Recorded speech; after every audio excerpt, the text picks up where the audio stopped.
Sekarang saya coba untuk memberikan sebuah latihan menarik, yang dimana ide ini timbul setelah saya melihat sebuah adegan di dalam film Monster Inc. Kalau misalkan Anda pernah menonton, Anda pernah melihatnya, ada di mana satu adegan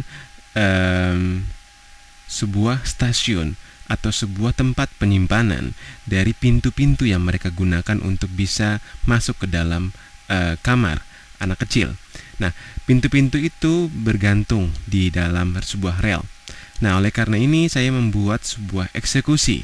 Bagaimana menciptakan kondisi seperti itu dengan hanya menggunakan perintah sederhana. Ya. Nah, sebelumnya saya memberikan sebuah teori dasar terlebih dahulu. Di teori dasar ini saya memberikan sebuah elemen berupa sebuah garis dari sini, sini, dan sini. Garis ini dimana bila Anda pergunakan perintah modify dan Anda pergunakan perintah selection vertex, Anda akan mendapatkan sebuah seleksi titik dari garis atau vertex dari garis yang Anda pilih.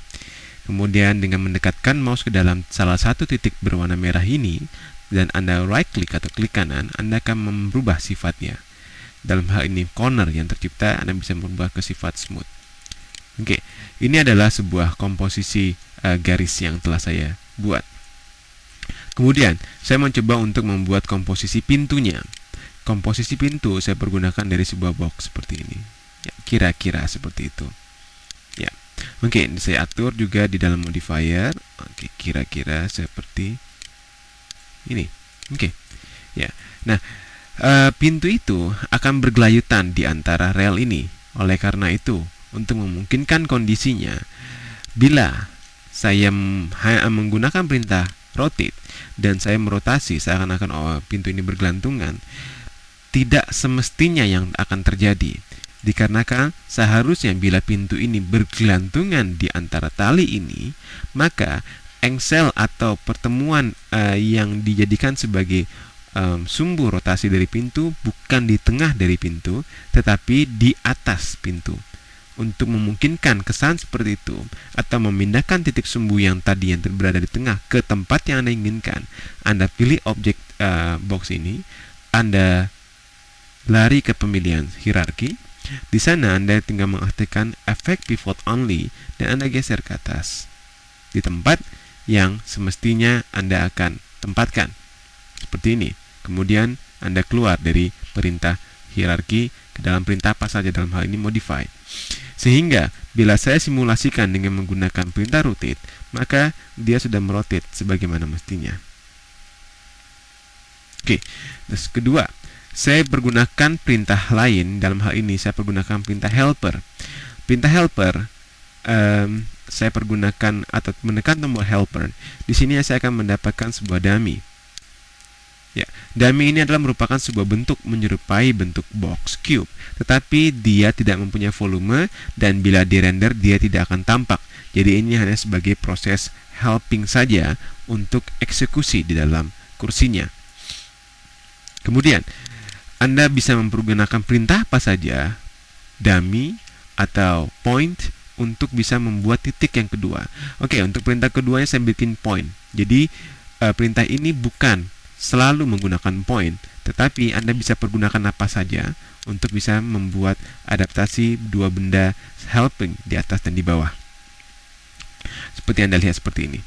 Di atas sebuah box ini adalah sebuah dummy dan di bawah sebuah box ini adalah sebuah sebuah pointer, point, yang dimana fungsinya sama, hanya bentuk dan rupanya berbeda. Oke, untuk konsep berikutnya adalah nantinya dummy inilah yang akan bergerak di atas sebuah jalur.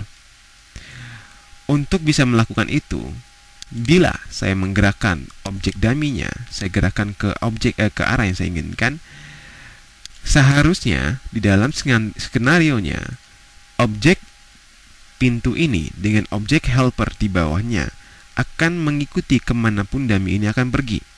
Untuk memungkinkan kondisi seperti itu, Anda pilih objeknya, Anda pergunakan perintah select. Dengan balik ke dalam pemilihan objek dalam hal ini box, kemudian Anda klik dan Anda drag sampai Anda mendapatkan akan di-linking ke areal mana atau ke objek mana. Saya linking ke objek dummy di atasnya. Kemudian saya memilih pemilihan objek di bawahnya. Dalam pemilihan objek di bawahnya, saya pilih perintah help pointing ini, kemudian saya link lagi ke dalam dummy di atasnya. Di sini, setelah proses linking terjadi, Anda bila menggerakkan objek dummy di atas, maka dua objek di bawahnya akan ikut, karena kedua objek ini telah melalui proses linking ke dalam objek yang dijadikan sebagai orientasinya. Langkah berikutnya, saya saya pilih sebuah objek dummy dan saya perintahkan ke pemilihan motion. Di dalam pemerintahan motion ini, saya buka perintah assign controller, yang dimana step ini telah dibahas di edisi sebelumnya. Saya lakukan proses perubahan position, yang tadinya position berdasarkan sumbu X, Y, Z. Saya ganti dengan berdasarkan perintah path constraint.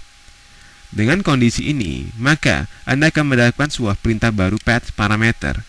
Cukup dengan Anda menekan add path, kemudian Anda pilih path atau jalurnya. Dalam hal ini, saya pilih sebuah garis yang telah saya buat. Maka secara otomatis, dummy ini akan berubah posisinya atau akan berada di posisi tengah-tengah daripada sebuah garis. Bila saya menekan tombol play, maka Anda sudah mendapatkan sebuah pergerakan yang terjadi. Ya. Saya tinggal mengatur sumbu aksesnya. Dalam hal ini saya aktifkan follow-nya. Kemudian dengan follow saya aktifkan, Anda akan mendapatkan sebuah kemiringan yang sesuai dengan arah seperti ini. Sebelum follow diaktifkan, maka benda selalu terorientasi ke satu sisi atau ke satu sumbu. Follow saya aktifkan. Kemudian saya tinggal memilih sumbu yang saya inginkan untuk kasus ini. Dalam hal ini sumbu Y, maka dia akan bergerak seperti ini. Oke. Proses keyframing yang secara otomatis dilakukan oleh komputer.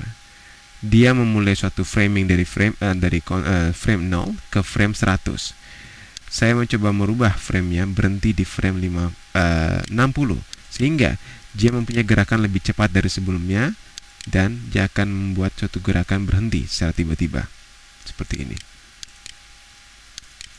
Oke, saya pilih lagi, saya coba untuk majukan menjadi 50.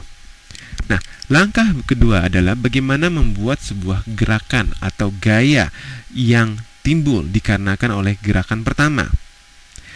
Konteks ini, saya meminta bantuan sebuah perintah di pointer yang paling bawah, di mana pointer paling bawah ini saya lakukan sebuah perintah posisi yang sumbu position X, Y, Z saya ganti dengan perintah spring. Perintah spring ini sempat saya bahas atau sempat saya singgung di dalam kategori motion control, ya, yang dimana motion yang bisa terjadi dengan menggunakan controller atau parameter. Nah, kalau misalkan di sini saya gerakkan, maka Anda akan mendapatkan sebuah pergerakan poin ini secara otomatis. Seperti itu.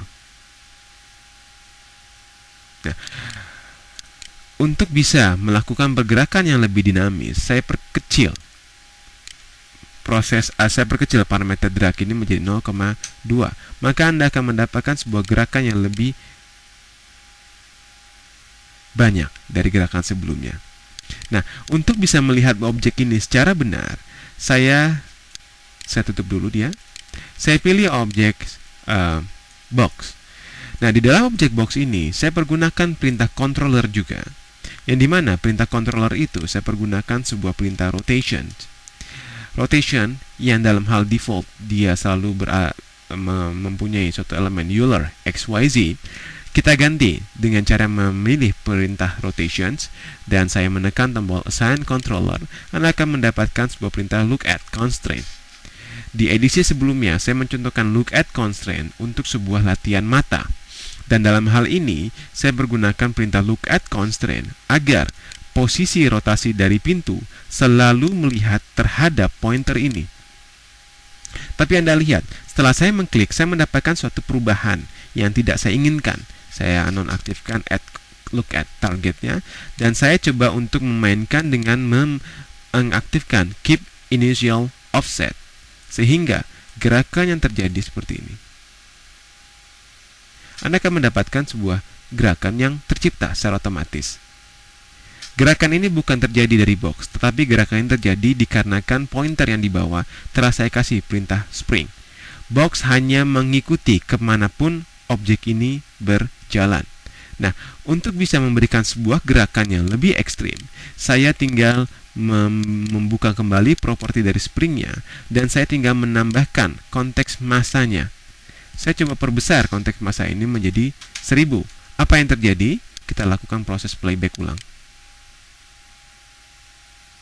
Anda akan melihat sebuah gerakan yang lebih halus dari sebelumnya.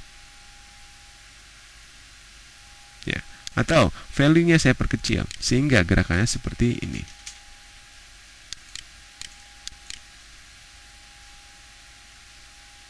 Ya. Banyak elemen-elemen yang bisa Anda tambahkan atau bisa Anda lakukan untuk bisa memberikan kesan berbeda terhadap pergerakan. Nah, di dalam latihan untuk pembuatan contoh dari elemen atau planning yang dilakukan oleh Monster Inc. untuk membuat sebuah pintu berjalan secara otomatis dan menciptakan gerak secara otomatis, saya adaptasikan dengan perintah path constraint untuk perubahan posisi dari si dummy. Saya gunakan kombinasi dengan perintah spring terhadap elemen di dalam untuk memberikan sebuah gerakan secondary, dan saya menggunakan perintah look at untuk objek box agar selalu melihat ke dalam perintah perintah pointer di bawah ini, sehingga kemanapun pointer ini bergerak, maka box akan ikut bergerak. Seperti hasil yang Anda lihat dalam renderan ini.